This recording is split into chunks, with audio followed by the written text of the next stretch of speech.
Hey, what's up? Back again. That first bass note hit me in the chest, and I was just like, there's no way that's 2/8. MB Enclosures has his own YouTube channel, and this guy is an animal when it comes to designing boxes.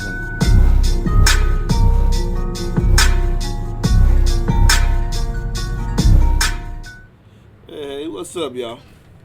So, I've been rocking with my G7 about a month now. I didn't get 2 videos. Father and son said it was going to come up. I made sure I kept them in there that long for them to hear. And this is a very, very balanced sound driver. Plays the lows and the highs equally. So no matter what the spectrum is, and this is just my opinion, no matter what your musical preference is, this plays everything. I don't care if you want punch, if you want deep, deep lows, it plays in a 1.5 cube box, up to a 1.5 per.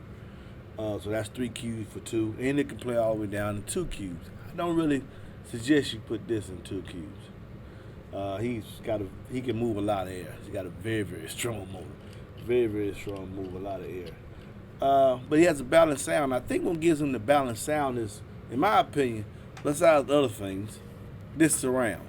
This surround is geared to the more traditional sound that most of you want. I want something that's going to be hard-hitting, impactful. This type of tornado surround gives that.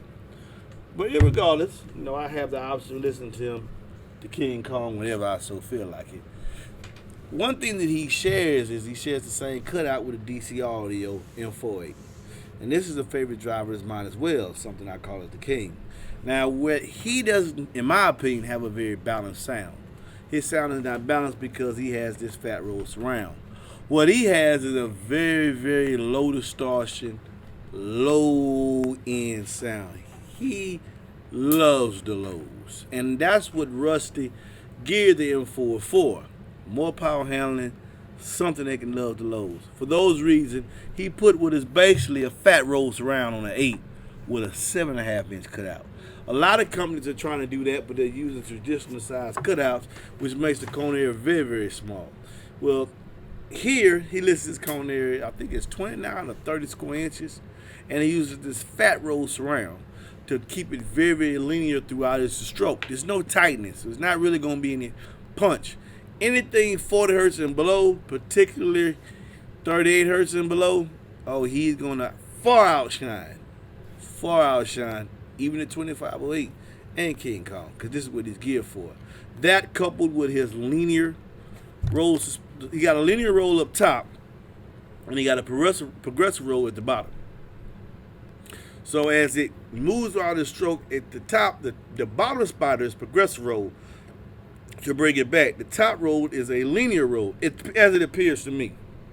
It seems like the rolls up top are narrow and the rolls below are a lot bigger. Wide spider landing, 7.25 inches, which is rivals even the spider. Well, it's not rival, but it's very close to the spider landing you get on the G7 and the 2508, which both of them use a large spider landing as well. Well, the G7 actually has the same spider landing, I would say, as the M4. Now I think about it, 7.5 inches, 7.5 inches. Both have a 7.5 inch cutout, 7.5 inch spider landing.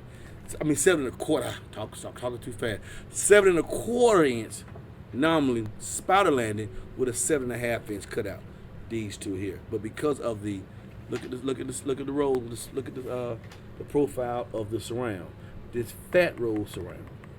It's gonna be a lot more linear. Very, very authoritative on the lows. It's going to suffer on the highs because it's not going to be as tight. It's going to be more easier to move. Very large motor structures. And the other thing that separates him from the G7 and the 2508, he uses a copper core. Copper core. Who else uses a copper core? The B2 Audio Rampage uses a copper core. Well, it is more responsive in the gap because of the copper. Not a great heat dissipator. This heat dissipator as the aluminum, but a little more accurate. I think they call it a lower LE or something like that. But the copper core is more reactive inside the gap than the aluminum core, which is reactive, but his main benefit is he can handle more power.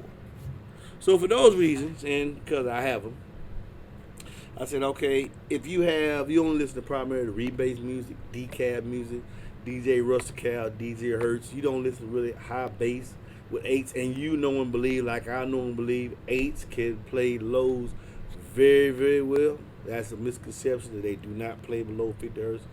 That is a lie. The meter that I'm showing you is a test of that. You want something that really just going to excel just in the lows.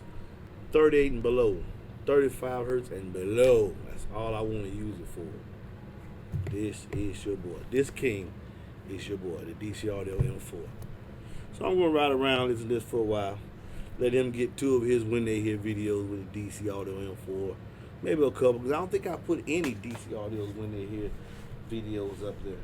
Now I'm a dealer for them as well, so I'm going to put them in the truck. If you want to get them, they will soon be on the website as well, so keep looking out for that. And that's what's going on with the truck. So anybody that wants to hear the truck now, you're not going to hear the balance sound. You're going to hear, we're just going to demo very, very low bass music. Very, very low bass music. Because I'm going to put the DC Audio M4, my king, in there. Peace! Vanderpool's been over here to cut it off.